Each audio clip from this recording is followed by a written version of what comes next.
if you also like this style. You know that examples of it are very difficult. I think I might have figured out how you can get pictures of this style. So for context, I have created an interior design quiz that is pretty accurate and is really good at showing people what their personal style is. And when I saw this video, I was immediately intrigued because I'd never heard of this particular style before.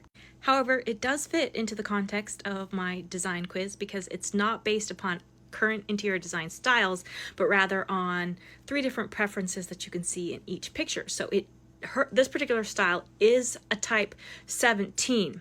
However, that doesn't necessarily help with her finding examples of the style. If I just say it's type 17, you're done, right?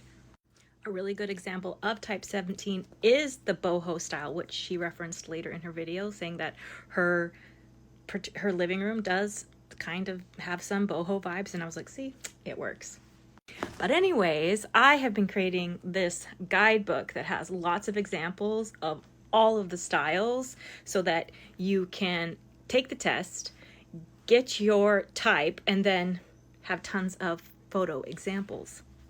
Interesting enough, I was actually working on type 17, and here's some examples of the boho style that I am doing for type 17. The craziest thing to me is that I literally could not have made this book 3 or 4 months ago because the technology did not exist, and that comes back to me being able to generate AI art or photos in that particular style that this lady really likes.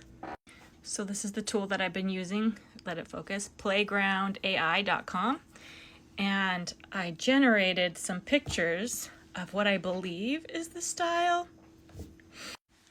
And this is the prompt that I gave it. Traditional eclectic interior design living room designed by Nancy Myers, which is the interior designer that they love. And I'm going to click generate.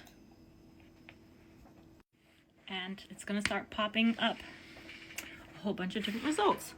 And I don't know, I'm not very familiar with the style, so I'm not sure if these examples are what this creator likes, but if it is, that could be really cool. I might have shown you how you can get generated images to give you inspiration for what you're looking for. Hope that helps.